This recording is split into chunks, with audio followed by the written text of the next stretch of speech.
Po ay nagpapasalamat at nagpupuri sa ating Panginoong Diyos at gayon din po sa ating Panginoong Hesukristo.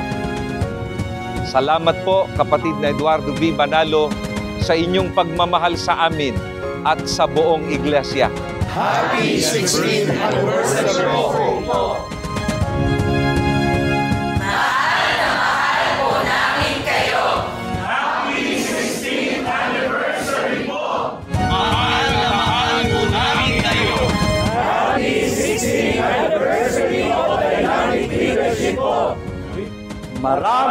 Maraming salamat po. Happy anniversary po. Mahal na mahal po namin kayo. We would like to thank our Almighty God and our Lord Jesus Christ for their constant love and care for all of us. And we have truly felt this love and care through your dynamic and effective leadership for these past 16 years po. And so from all of us, and from all of the brethren in our district, we greet you po. Happy 16th anniversary po. We love you po.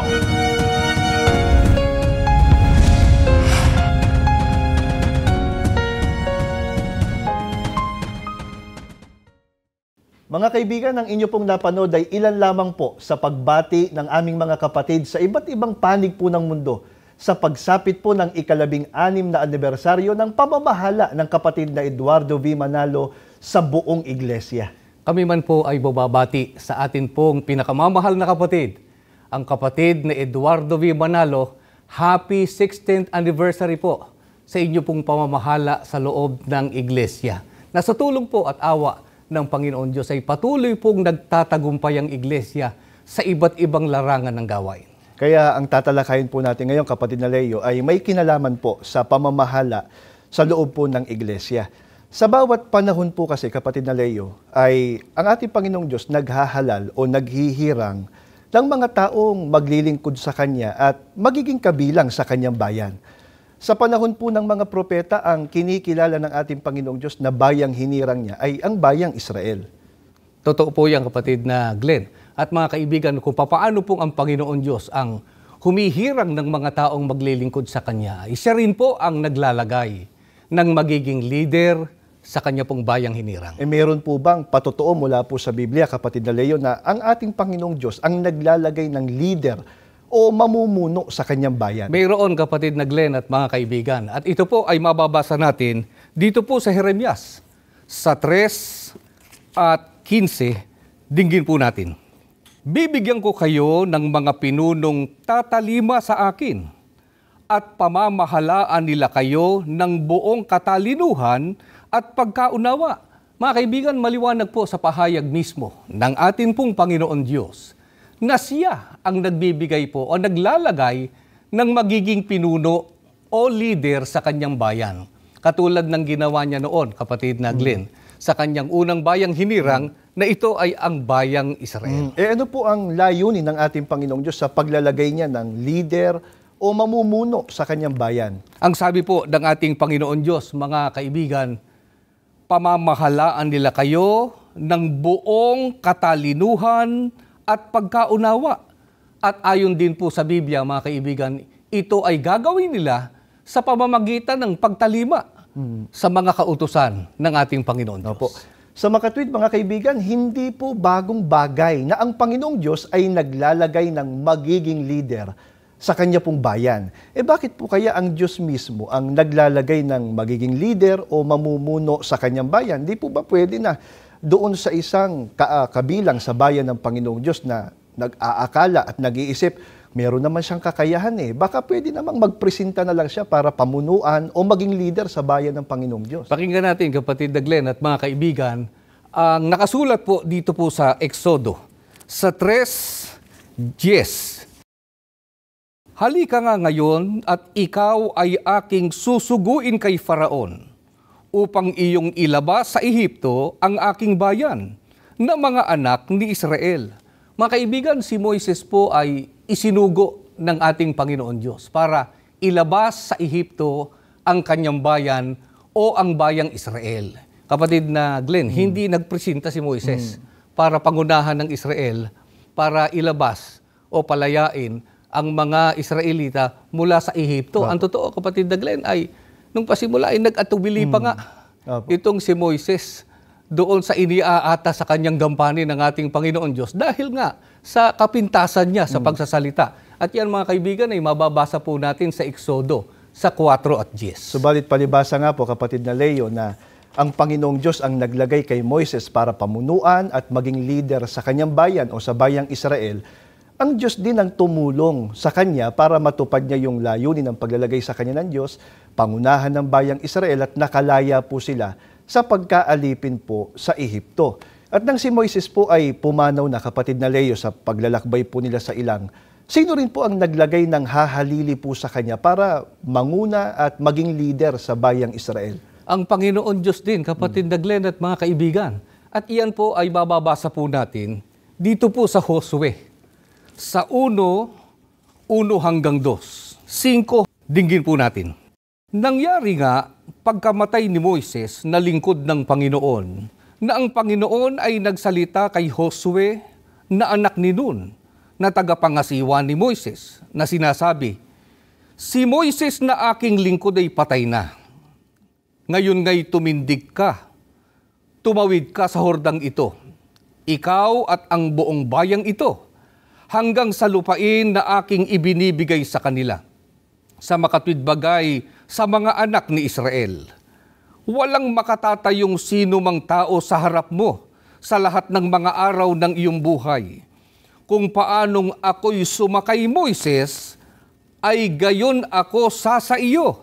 Hindi kita iiwan, ni pababayaan kita. Mga kaibigan, pagkamatay po ni Moises, ang Panginoon Diyos din po ang pumili ng hahalili sa kanya para pangunahan ang bayang Israel doon. At ang pinili nga niya, kapatid na Glenn, ay ang lingkod niyang si Josue. Opo, at yamang ang Panginoong Diyos ang naghalal po kay Josue bilang leader sa bayan ng Panginoong Diyos noon.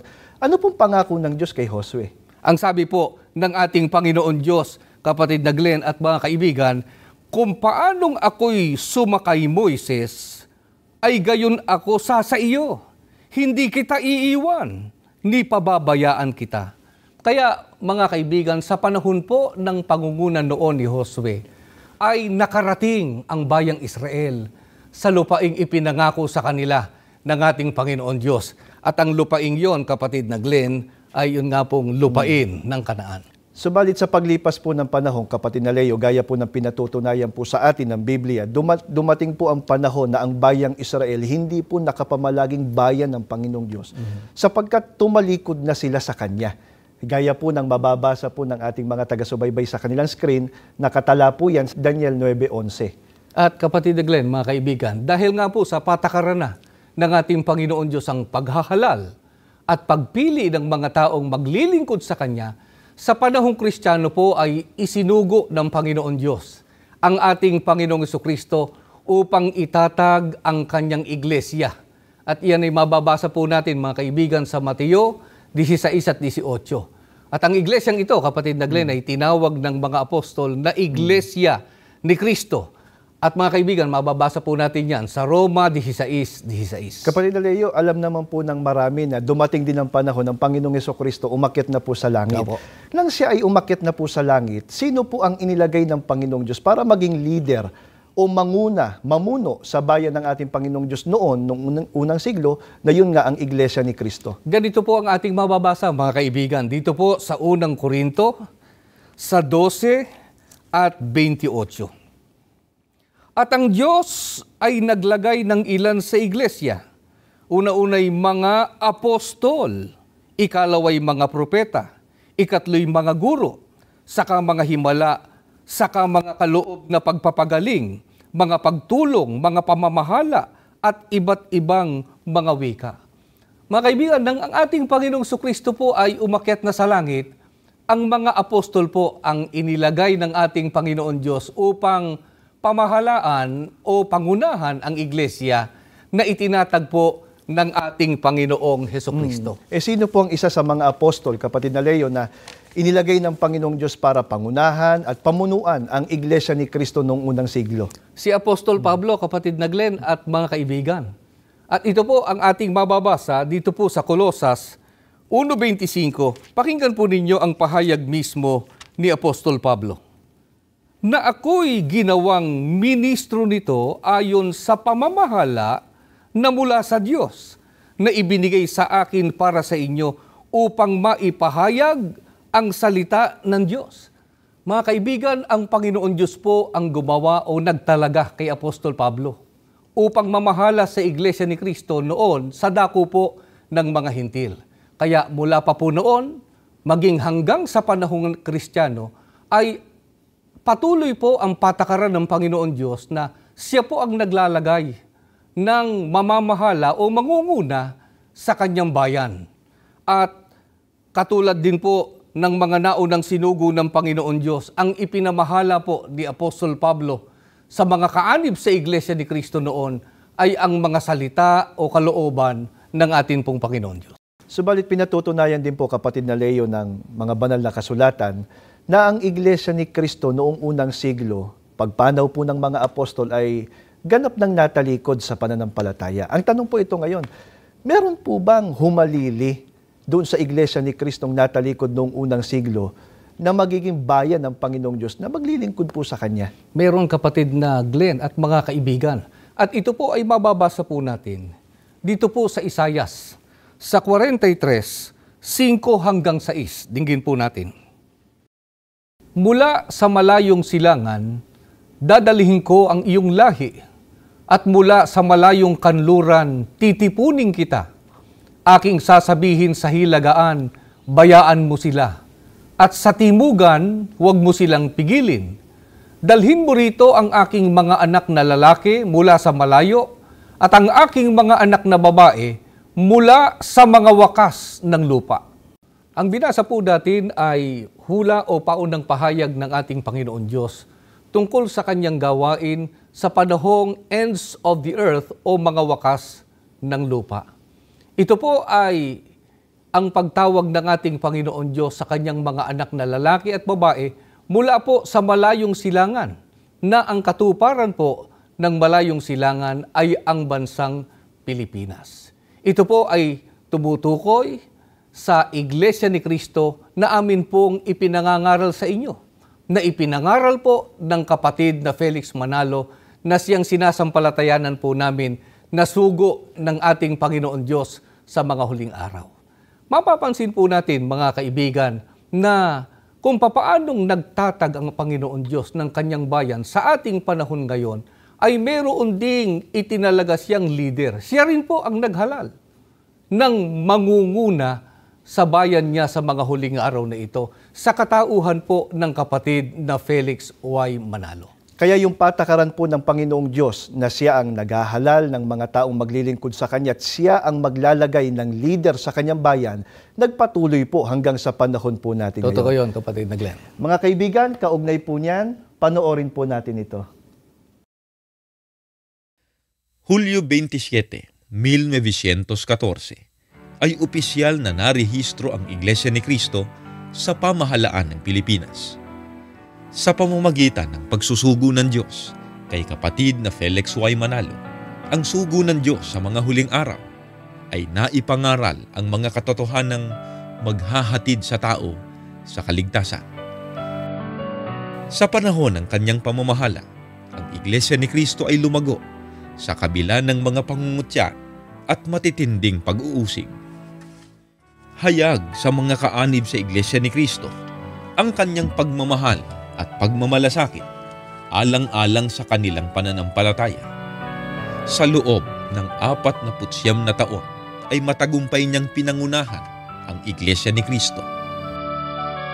Enero 28, 1953, para patuloy na mapangalagaan at mapangasiwaan ng buong Iglesia, inihalal ang kapatid na Eranio G. Manalo bilang hahalili sa sugo sa pamamahala sa Iglesia sa tagpo na papagpahingahin na ng Diyos ang sugo sa mga huling araw. Abril 12, 1963, pinapagpahinga ng Diyos ang kapatid na Felix Manalo sa edad na 76. Bagaman wala na ang sugo, nanatili ang mga aral ng Diyos na kanyang itinuro sa mga kaanib sa Iglesia ni Cristo. Sa panahon ng pamamahala ng kapatid na Eranio Manalo, ay natupad ang paunang pahayag ng Diyos na nakasulat sa Biblia na makararating sa malayong kanluran ang Iglesia ni Cristo na nagsimula sa malayong silangan o sa bansang Pilipinas. Hulyo 27, 1968, ng kanilang pangasiwaan ng pagsambang kongregasyonal sa Hawaii. Nasundan ito ng isa pang pagtitipon sa San Francisco, California. Mula sa dalawang lokal na ito ay patuloy na lumaganap ang Iglesia ni Cristo sa iba't ibang panig ng mundo. Mayo 7, 1994, inihalal ang kapatid na Eduardo V. Manalo bilang pangalawang tagapamahalang pangkalahatan ng Iglesia ni Cristo dahil sa lumalawak na gawain. Ang hangarin ng kapatid na Felix Manalo na mapalwalhati at matupad ang mga utos ng Diyos ang buong giting na itinaguyod ng kapatid na Eranio G. Manalo sa 46 na taon ng kanilang pamamahala sa Iglesia. Agosto 31, 2009, pinapagpahinga ng Diyos ang kapatid na Eranio Manalo sa edad na 84. Humalili ang kapatid na Eduardo V. Manalo bilang tagapamahalang pangkalahatan ng Iglesia ni Cristo noong Setyembre 7, 2009. Sa kabila ng iba't ibang pagsubok, pinangunahan niya ang Iglesia ni Cristo sa paninindigan sa pagsunod sa mga aral ng Diyos. Hindi lamang niya ipinagpapatuloy ang mga gawaing sinimulan ng kapatid na Felix Y. Manalo, kundi lalo pang pinag-iibayo. Mayo 31, 2025, para makatuwang sa napakalawak na gawain, inihalal ang kapatid na Angelo Eranio V. Manalo bilang pangalawang tagapamahalang pangkalahatan.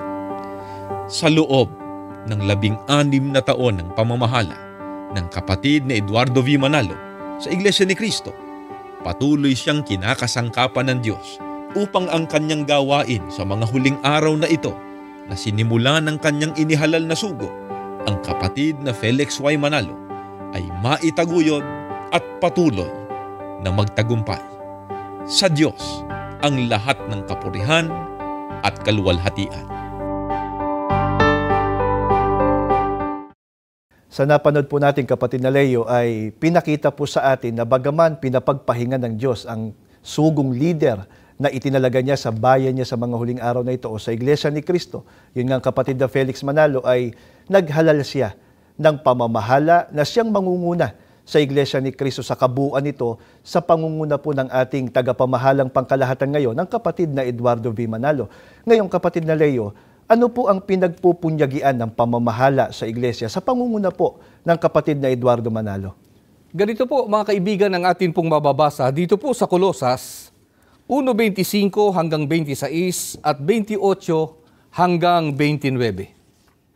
At ako ay ginawang tagapaglingkod sa Iglesia ng Diyos na nagbigay sa akin ng gampaning ito upang tuparin para sa ikabubuti ninyo. Ito ay ang gampaning ipahayag ng buo ang kanyang mensahe na siyang lihim na itinago niya sa lahat ng panahong nakalipas, sa lahat ng tao. Subalit ngayon ay inihayag niya sa kanyang bayan. Kaya ipinangangaral namin si Kristo sa lahat, sa pamamagitan ng lahat ng karunungang magagamit ay ibinababala at itinuturo namin ang mga ito upang dalhin ang bawat isa sa harap ng Diyos bilang isang individual na nasa hustong gulang, mature, sa pakikipag-isa kay Kristo. Upang ito ay magawa ko, nagpapagal ako at nakikipagpunyagi gamit ang makapangyarihang lakas na ipinagkakaloob ni Kristo at gumagawa sa loob ko. Mga kaibigan, patuloy po na pinagpupunyagian ng pamamahala po sa loob ng iglesia sa pangunguna po ng kapatid na Eduardo V. Manalo na maipahayag ang mga kalooban ng Panginoon Diyos, hindi lamang po sa mga kaanib sa iglesia, kundi maging sa mga hindi pa po kaanib sa iglesia ni Kristo. At yan nga po, kapatid na Leo, ang nakikita rin ng mga nakasubaybay po sa atin na pagsisikap ng lahat ng mga kapatid sa iba't ibang panig ng daigdig sa pangunguna po ng ating tagapamahalang pangkalahatan na maipalaganap po natin sa ating kapwa ang atin pong pananampalataya. Sa anong kalagayan po ba, kapatid na Leo, hinahangad ng pamamahala ng iglesia makarating ang bawat isa po sa atin? Ayon sa Biblia, mga kaibigan, ay hinahangad ng namamahala na makarating ang bawat kaanib sa iglesia sa hustong gulang. Ang sabi nga sa Biblia ay sa pagiging mature, sa kanila pong pakikipag-isa sa Panginoong Jesucristo o sa pagiging kaanib sa iglesia ni Kristo. Yan po yung binabanggit sa Biblia na spiritual maturity. Opo. Ano po bang kahalagahan, kapatid na Leo, kapag ang isang kaanib sa iglesia ni Kristo nakarating sa pagiging spiritually mature? Kapag ka nakarating sa ganung kalagayan o sa kalagayang sakdal, ay yun ang katangian ng iglesia ni Kristo na makatitiyak ng pagmamana ng kaligtasan pagdating ng araw ng paghukom. Opo. Mga kaibigan, ganyan po kadakila ang gampaning tinutupad ng pamamahala sa iglesia sa pangunguna po ng kapatid na Eduardo V. Manalo. Buong pagpupunyagi nilang tinuturuan ng mga salita ng Diyos, inaakay ang bawat isang kaanib sa iglesia sa pagsunod sa lahat ng mga kalooban ng Diyos sa layunin na mapabuti po tayo hindi lamang sa pagdadala ng ating buhay, higit sa lahat sa ikatitiyak po sa pagtatamo ng kaligtasan. At sa pagtupad nila ng gampaning ang kapatid na Leo, mga kaibigan, katuwang po nila ang mga ministro at mga manggagawa at ang maraming mga may tungkulin sa buong mundo. At yung pagsisikap na yun ng pamamahala, kapatid na Leo, na-appreciate ng mga kapatid. Kaya nga, ang mga kapatid po natin ay buong puso ring nakikipagkaisa, sumusunod at napasasakop sa pamamahala ng iglesia. Kaya ang iglesia po ngayon, kapatid na Leo, ay pinuno ng ating Panginoong Diyos ng napakaraming tagumpay. Sabi nga yung mga parada po ng tagumpay. Mga kaibigan, kaugnay po ng maraming tagumpay na iginawad ng Panginoong Diyos sa loob ng iglesia sa panahon ng pamamahala ng kapatid na Eduardo Manalo, panoorin po ninyo ito. Sa loob ng 16 na taon ng pamamahala ng kapatid na Eduardo V. Manalo bilang tagapamahalang pangkalahatan ng Iglesia ni Cristo, hayag na hayag sa mga kapatid ang kanyang walang humpay na pagsisikap upang maihanda ang lahat ng mga kaanib sa pagtatamo ng kaligtasan sa araw ng paghuhukom. Hindi ito isang madaling gampanin, subalit kitang-kita natin na udyok ng kanyang pag-ibig sa mga kapatid ay ibinubuhos ng namamahala ang kanyang buong lakas upang ito ay matupad. At dahil dito, patuloy namang ibinubuhos ng Diyos ang kanyang tulong at awa sa buong iglesia. Patuloy na pinupuspos ng pagtatagumpay ang kanyang bayan sa mga huling araw na ito. Patunay nito ay ang mga tagumpay na iginawad ng Diyos sa iglesia sa ilalim ng pamamahala ng kapatid na Eduardo V. Manalo. Mahigit 5,216 ang naordinahan ng mga ministro. 4,180 na mga gusaling sambahan ang naipatayo at naitalaga. 1,947 ang naitatag na group worship service. 1,549 na mga extension. 1,464 na lokal. Nakarating na Sa 168 bansa at teritoryo ang iglesia. At kaanib na dito ang mahigit 152 na lahi at nasyonalidad sa iba't ibang panig ng mundo. Katuwang ang mga ministro at mga manggagawa, maging ang mga may tungkulin sa iba't ibang mga lokal at distrito sa buong mundo ay buong pusong sinisikap ng kapatid na Eduardo V. Manalo na madala ang lahat ng mga kapatid sa kasakdalan ng kanilang pananampalataya. Dahil dito, lubos na ipinagpapasalamat ng iglesia ang kanyang pamamahala na ang bawat tagumpay ay malinaw na nahahayag ang pagtulong at pagkasi ng ating Panginoon Diyos.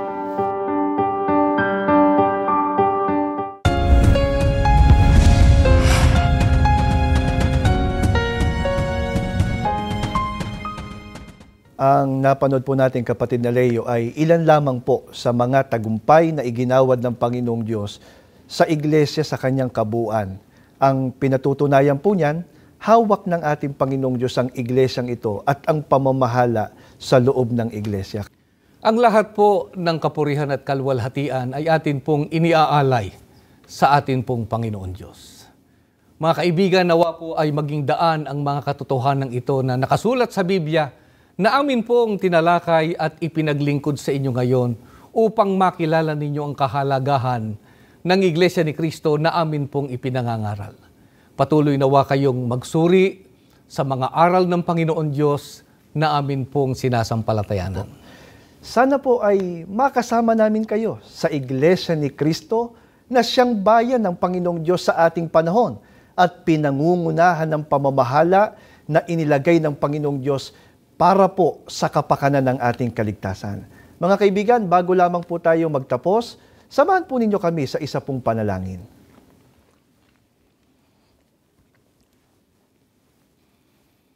Panginoon po namin Diyos, Opo.